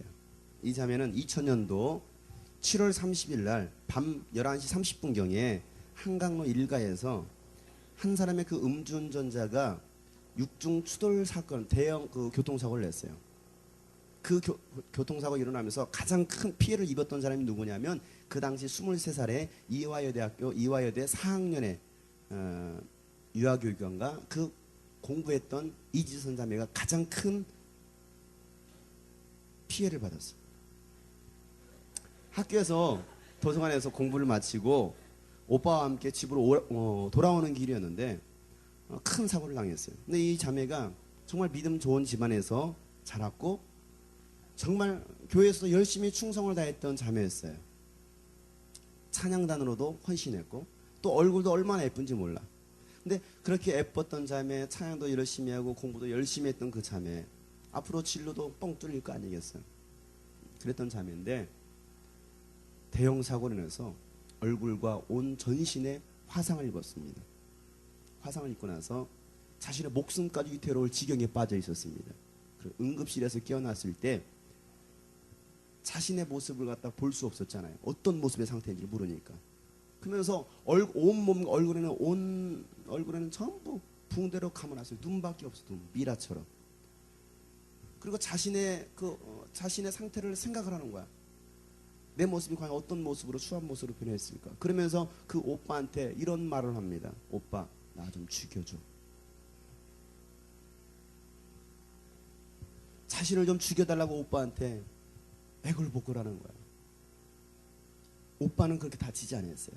똑같이 같은 차에 있었는데.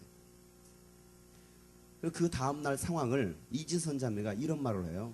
새벽 6시 사고 소식을 듣고 다니고 있던 그 담임 목사님이 달려오셨어요. 그리고 중환자실에 들어가서 엉망이 되어버린 이 지선 자매와 함께 기도를 합니다.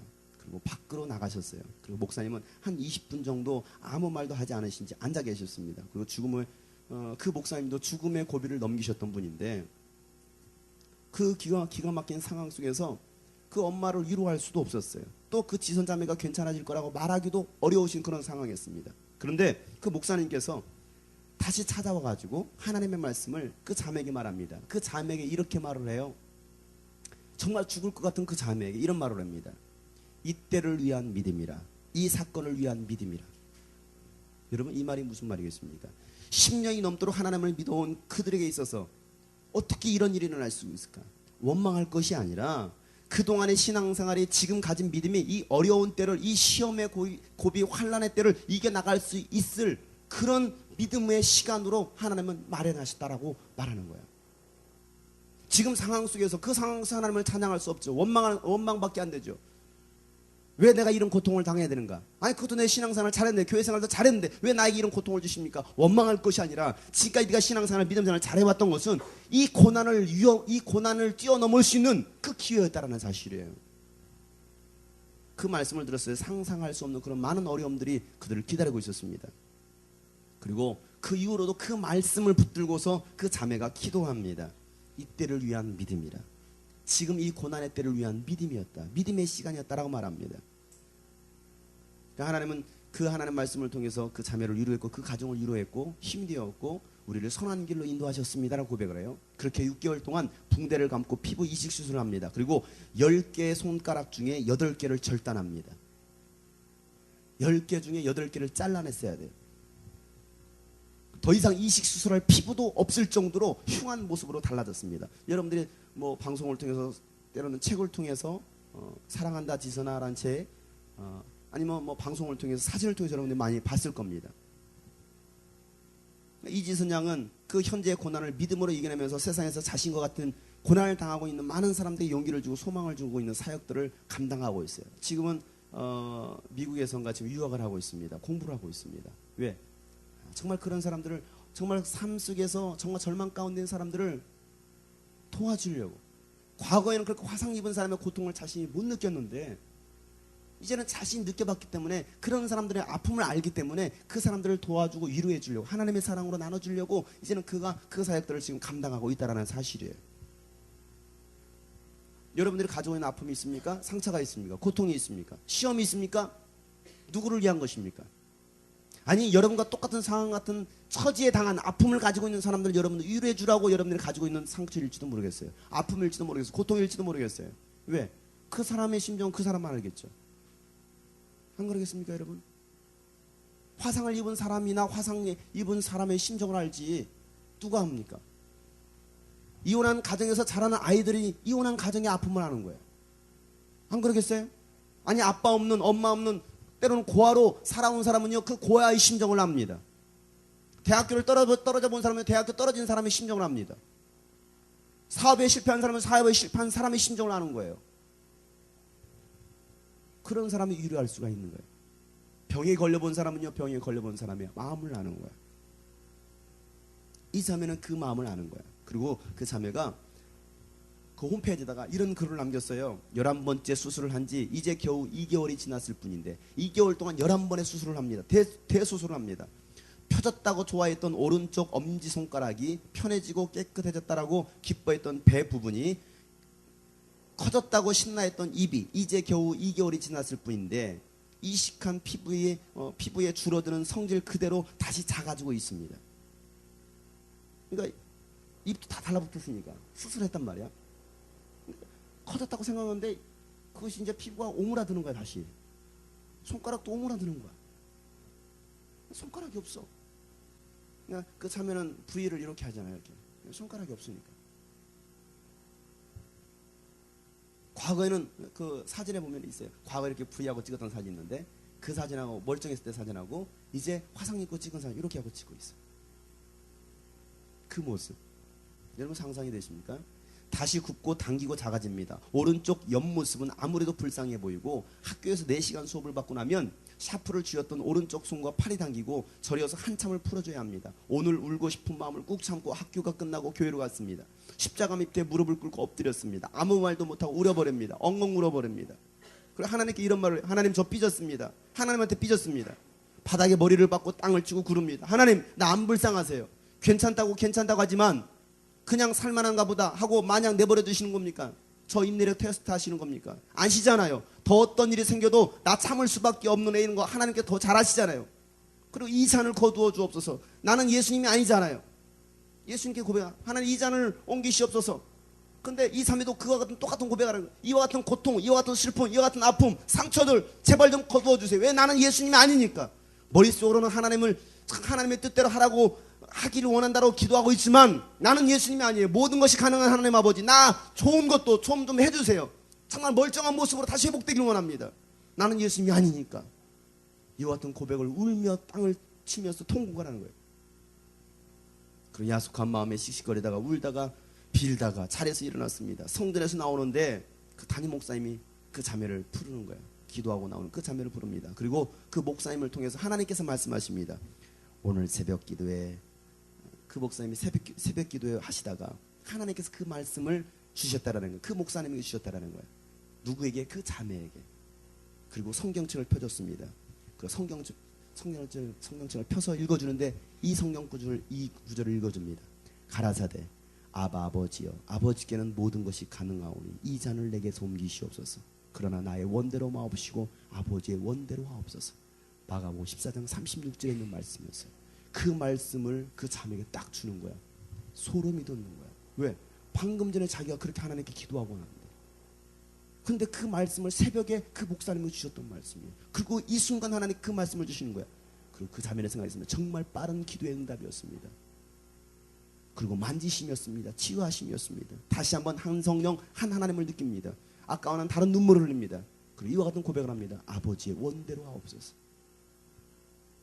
아까는 하실 수만 있으면 이 잔을 옮기시옵소서. 아버지의 원대로 하기 원하지만 사실 난 그러고 원치 않습니다. 그런데 이제는 그 기도가 그 눈물이 바뀌어버렸습니다. 원망의 눈물이 아니에요. 감사의 눈물이에요. 아버지의 원대로 되기를 원합니다. 그리고 이런 감사의 기도를 드립니다. 짧아진 8개의 손가락으로 사람에게 손톱이 얼마나 중요한 것을 알게 되었고 1인 10역을 해내는 온전히 남은 엄지손가락으로도 생활하며 글을 쓰며 엄지손가락을 남겨주신 하나님께 감사했고 눈썹이 없어 무엇이든 여과 없이 눈으로 들어가는 것을 경험하며 사람에게 이 작은 눈썹마저 얼마나 필요한 것인지 막대기 같아져 버린 오른팔을 쓰며 왜 하나님께서 관절이 모두 구부러지도록 만드셨는지 손이 귀까지 닿는 것이 얼마나 중요한 일인지 알게 되었습니다. 온전치 못한 오른쪽 귓바퀴 덕분에 귓바퀴라는 것이 귀에 물이 들어가지 않도록 하나님이 얼마나 정교하게 만들어주신 것인지 알게 되었고 잠시였지만 다리에서 피부를 많이 떼어내 절뚝절뚝 걸으면서 다리가 불편한 이들이 걷는다라는 것 그 자체가 얼마나 힘든 것인지 느끼게 되었습니다. 무엇보다도 건강한 피부가 얼마나 많은 기능을 하였는지 껍데기일 뿐 별것 아니라고 생각했던 피부가 우리가 얼마나 소중한 것인지 알게 되었습니다. 그나마 남겨주신 피부들이 건강하게 움직이는 것에 감사하며 하나님이 우리의 몸을 얼마나 정교하고 놀랍게 만드신 것인지 몸으로 체험했습니다. 이제는 지난 고통마저 소중하게 느낍니다. 이 고통이 아니었다면 지금처럼 남들의 아픔에 진심으로 공감할 만한 가슴이 없었을 테니까요. 이와 같은 고백을 합니다. 사랑하는 여러분, 여러분 가지고 있는 상황 속에서 아픔 속에서 고통 속에서 여러분 뭐라고 고백하시겠습니까? 시험이 찾아올 때, 환난이 찾아올 때, 아니 여러분을 넘어뜨리려고 하는 그런 유혹들이 찾아올 때 여러분 어떻게 하시겠습니까? 오늘 사도 바울은 그걸 말합니다. 내가 어떤 존재인 줄 알았어요. 세상에서 가장 귀한 존재라는 걸 알았습니다. 그리고 나는 하나님께로부터 예수 안에 있을 때 신령한 복을 받은 자라는 것을, 모든 복을 받은 자라는 것을 알았습니다. 그것이 너무나 감격스러워서 감옥에 갇혀 있었지만, 쇠사슬에 매여 있었지만 하나님을 찬양합니다라고 말했습니다. 이와 같은 고백이 여러분에게 있기를 원합니다. 기도하겠습니다. 여러분 이 시간도 성령님의 만져주심이 있기를 원합니다. 성령님의 기름 부으심이 있기를 원합니다. 여러분 마음속에 두려움이 있습니까? 아픔, 상처가 있습니까? 하나님 나의 두려움과 상함을 만져주옵소서. 주의 능력으로 나를 다시 회복시켜 주옵소서. 주님과의 첫사랑, 처음 믿음, 첫 은혜 회복되기를 원합니다. 나의 연약함 때문에 더 이상 주님의 뜻을 막을 수 없기를 원합니다. 거룩한 성령의 불로 임하신 주님의 그 권능 아래 내가 살기를 원합니다. 신령한 복을 누리기를 원합니다. 여러분 이 시간 말씀 붙들고 기도했으면 좋겠습니다. 하나님 말씀하십니다. 나는 너를 사랑한다고 주님 말씀하십니다. 내가 너에게 모든 신령한 복을 주었다라고 말씀하십니다. 여러분 시간 다 같이 한번 주님 앞에 간절하게 부르짖어 통성으로 기도하겠습니다. 살아계신 하나님 아버지, 이 시간도 주님께 기도합니다. 아버지 하나님의 시간도 신령한 복으로, 여러분 상황이 지금 어떠한 상황입니까? 아픔 가운데 있습니까? 고통 가운데 있습니까? 여러분 눈물 가운데 있습니까? 상처 가운데 있으십니까? 여러분 지금 현재 고난, 아픔들, 여러분 그것은 아무것도 아니라는 것입니다. 정말 우리가 예수 안에 있으면 신령한 하늘에 속한 신령한 복을 가진 자라고 한다면 여러분 그런 것들은 아무것도 아니라는 것입니다.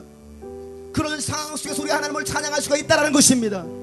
왜? 생명의 주가 되신 예수님 우리 안에 계시니까. 그리고 예수님께서 말씀하시는 거예요. 나는 너밖에 없다. 나는 너를 사랑한다라고 주님 말씀하십니다. 여러분 지쳐 있습니까? 연약해 있습니까? 쓰러져 있습니까? 좌절해 있습니까? 낭망해 있습니까? 시련 가운데 있습니까? 시험 가운데 있습니까? 다시 여러분 예수 안에 들어오세요. 예수님의 은혜를 회복하세요. 그 능력으로 다시 한번 그 첫사랑의 능력을 회복하시길 원합니다. 여러분 시간 다같이 한번 주님 앞에 기도할 때 하나님 아버지요, 내가 예수 안에 있는 능력으로 충만하기를 원합니다. 예수님 주신 신령한 복으로 충만하기를 원합니다. 그 가운데서 내가 찬양할 수 있게 도와주시옵소서. 모든 상황 속에서 하나님을 찬양하게 도와주시옵소서. 다같이 부르짖어 기도합니다. 바람처럼 우리를 높으소서. 강물처럼 우리를 두려움과 상함을 만드소서. 다시 회복시키소서. 바람처럼 우리를 높으소서. 강물처럼 흐르게 하소서. 두려움과 상함을 만드소서. 주의 능력 다시 회복시키소서. 높으소서. 강물처럼 흐르게 하소서. 두려움과 상함을 만지소서. 주의 능력 다시 회복시키소서. 바람처럼 우리를 높으소서. 강물처럼 흐르게 하소서.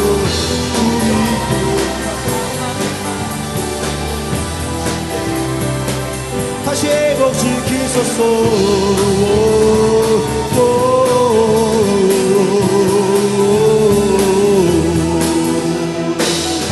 나의 연약함이 더 이상 주님 뜻 막을 수 없네. 거룩한 불로 임하신 주님의 권능하소.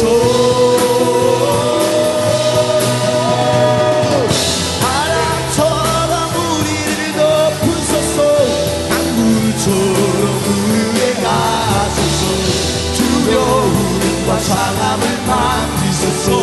주의 능력 다시 회복시키소서. 바람처럼 우리를 높으소서. 강물처럼 주의 능력과 상함을 만지소서. 주의 능력 여러분도 찬양합니다. 바람처럼 우리를 주시옵소서. 성령으로 우리를 덮어주시옵소서. 생수의 강이 흐르게 도와주시옵소서. 두려움과 상함을 만드소서.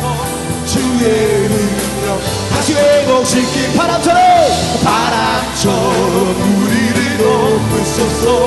강물처럼 흐르게 하소서. 두려움과 상함을 만드소서. 주의 능력 다시 회복시킨 바람처럼 우리를 높으소서. 강물처럼 흐르게 성령의 능력으로 두려움과 상함을 만드소서. 주의 능력 다시 회복시키소서.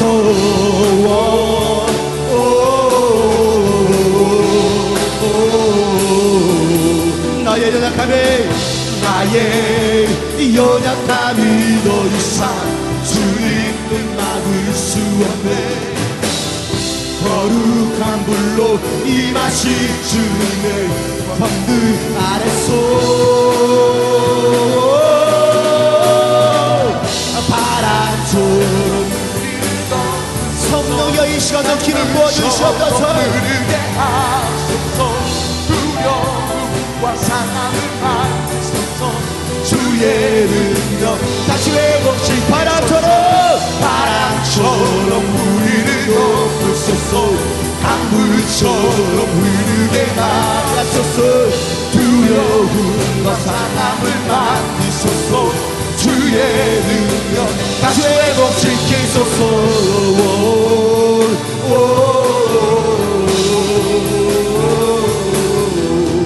나의 연약함이 더 이상 주님 뜻 막을 수 없네. 거룩한 불로 임하신 주님의 권능 아래서 나의 연약함이 더 이상 주님 뜻 막을 수 없네. 거룩한 불로 임하신 주님의 권능 아래서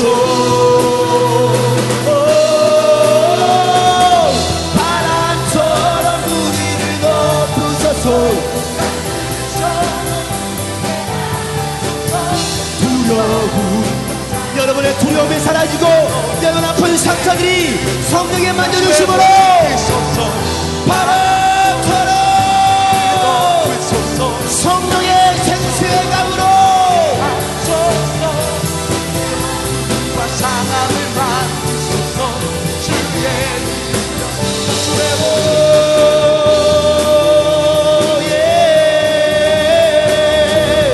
살아계신 나의 아버지 하나님, 우리를 만져주시옵소서. 우리를 만져주시옵소서. 우리를 지우게 하여 주시옵소서.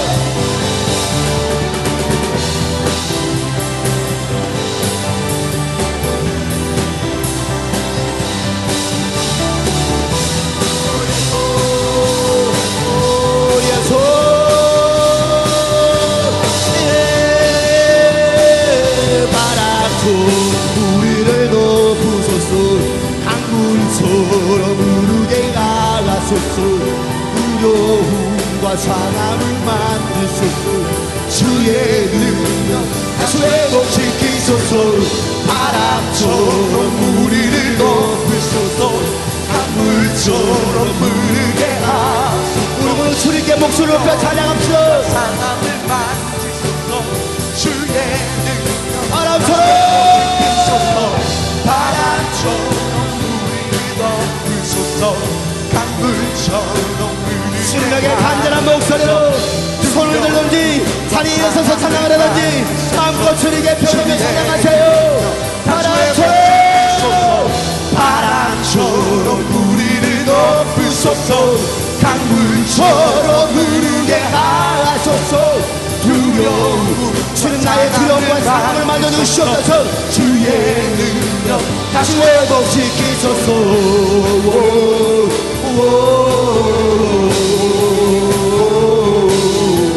나의 연약함에 나의 연약함이 더 이상 주님 뜻 막을 수 없네.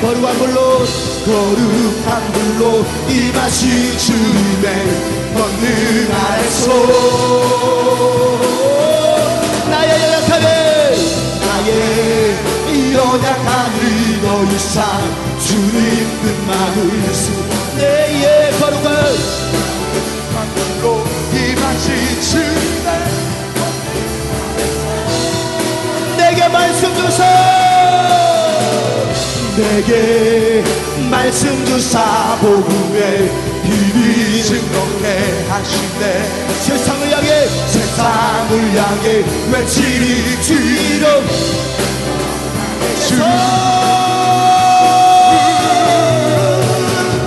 바람처럼 우리를 덮으소서.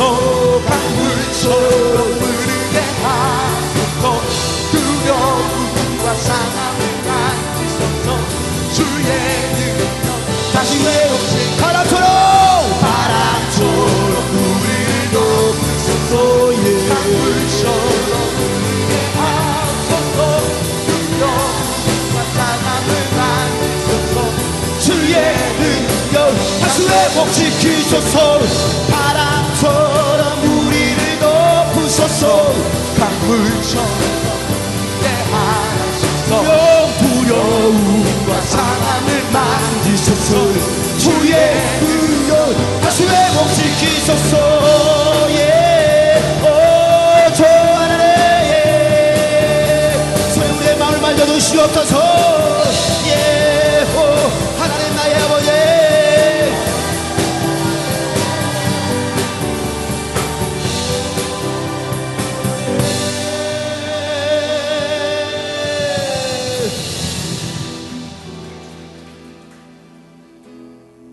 감사와 찬양 드리며 주 앞에 나가세. 그곳 행하신 주님, 그의 성소에서 주를 찬양해. 나팔 소리로 찬양하며 비파와 죽음으로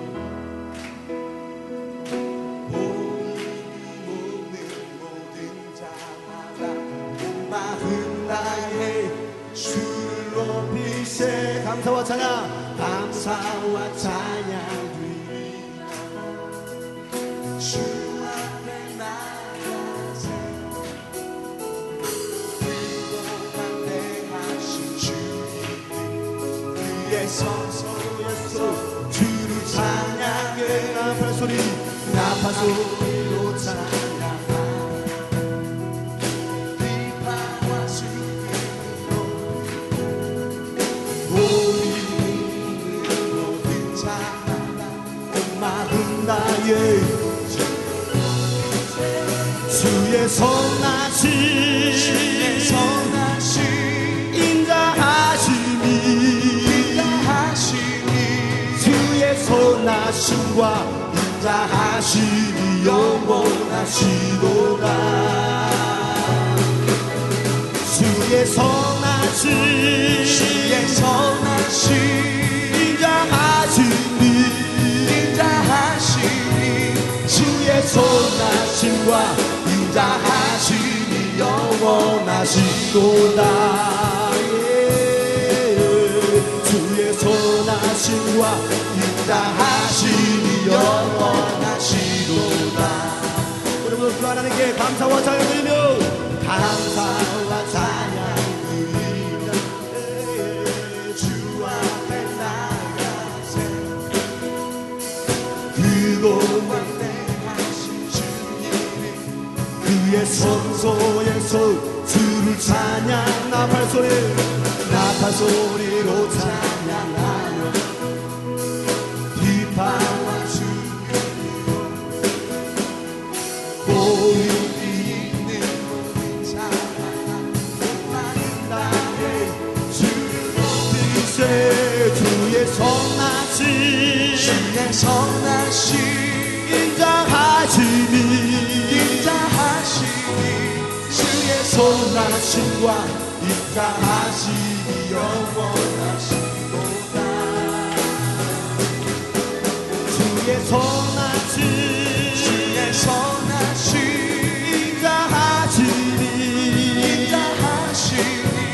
주의 선하심과 인자하심이 영원하시도다. 주의 선하심과 인자하심이 영원하시도다. 우리 힘있게 박수하겠습니다. 여러분 주님은 선하십니다. 주님은 인자하십니다. 그분은 사랑의 하나님이십니다. 주님 말씀하셨어요. 너는 내 것이다. 내가 너를 사랑한다. 여러분 모두가 예수님 자리입니다. 아멘.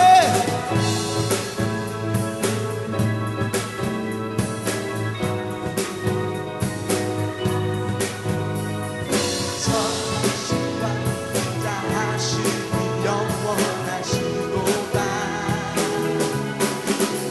주의 선하심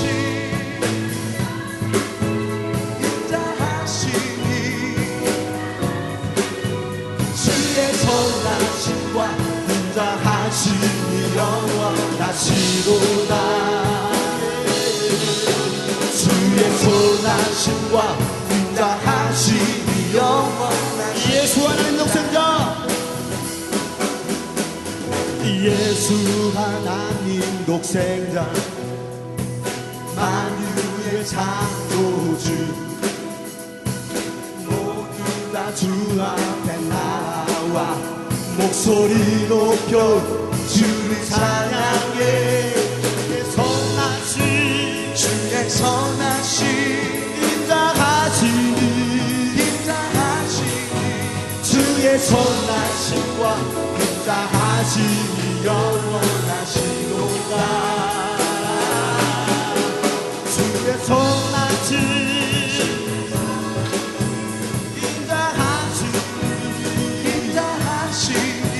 주의 선하심과 인자하심이 영원하시도다. 주의 선하심과 인자하심이 영원하시도다. 우리 목소리로만 주의 선하심, 주의 선하심 인자하심이 주의 선하심과 인자하심이 영원하시도다. 주의 선하심, 주의 선하심, 주의 선하심, 인자하심이 주의 선하심과 인자하심이 영원하시도다. 주의 선하심과 인자하심이 영원하시도다. 주의 선하심, 주의 선하심, 주의 선하심, 인자하심이 주의 선하심과 인자하심이 영원하시도다. 주의 선하심, 주의 선하심, 인자하심이 주의 선하심과 인자하심이 영원하시도다. 주의 선하심과 인자하심이 영원하시도다. 주의 선하심과 인자하심이 영원하시도다. 주의 선하심과 인자하심이 영원하시도다.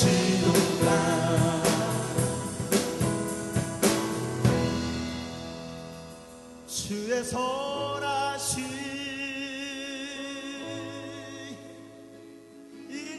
인자하심이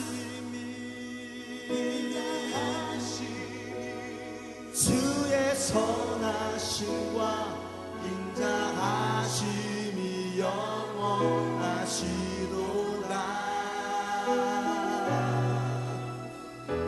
주의 선하심, 주의 선하심, 인자하심이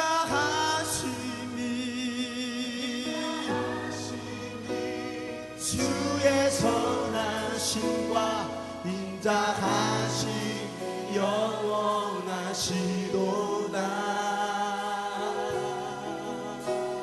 주의 선하심과 인자하심이 영원하시도다.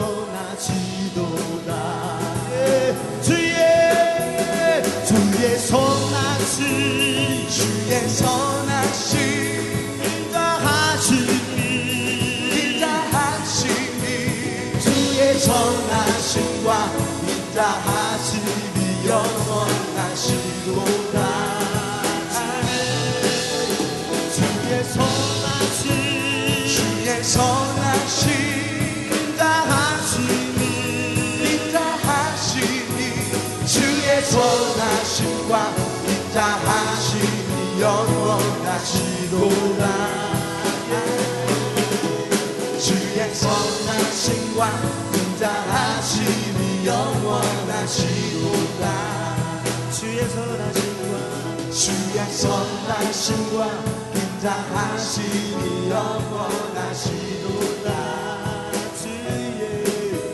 주의 선하심과 인자하심이 영원하시도다.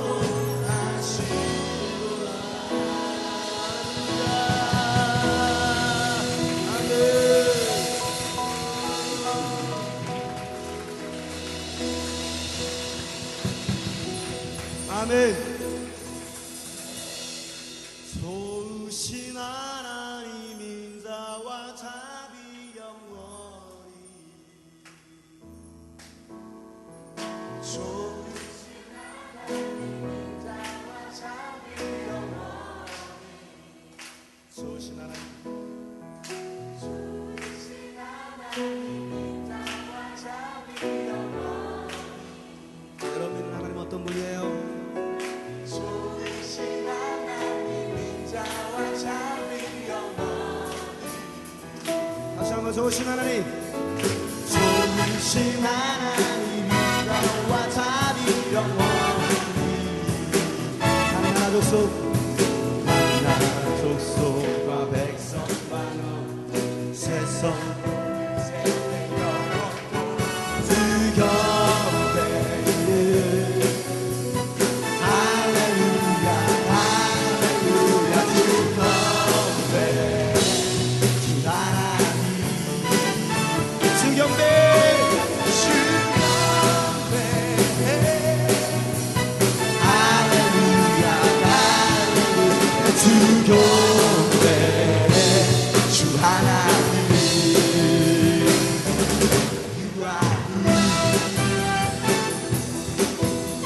좋으신 하나님께 박수! 박수! 하나님 어떤 분이에요? 어떤 분이에요? 좋으신 하나님 인자와 자비 영원히 좋으신 하나님 인자와 자비 영원히 다시 한번 좋으신 좋으신 하나님 인자와 자비 영원히 다시 한번 좋으신 하나님 좋으신 하나님 인자와 자비 영원히 한나라 족속 하나라 족속과 백성마로 세상 모든 세대 영원토록 주 경배해 할렐루야 할렐루야 주 경배해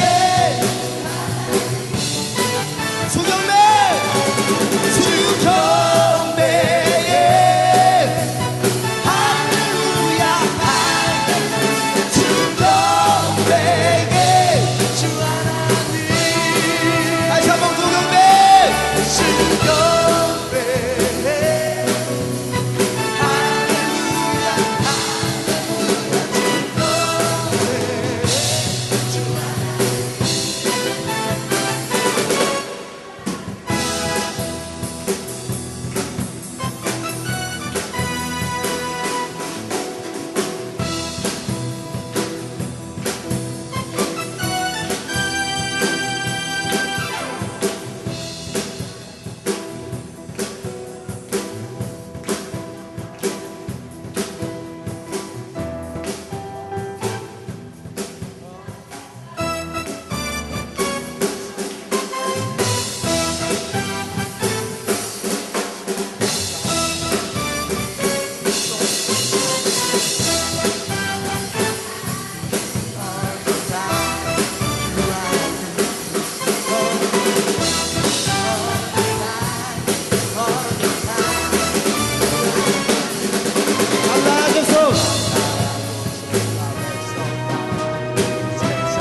주 하나님 한나라 족속 마지막으로 선포합시다. 수경매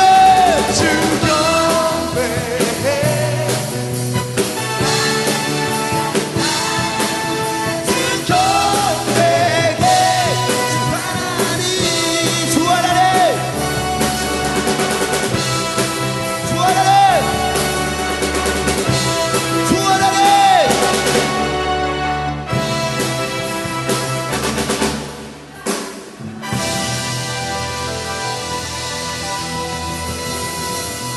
아멘.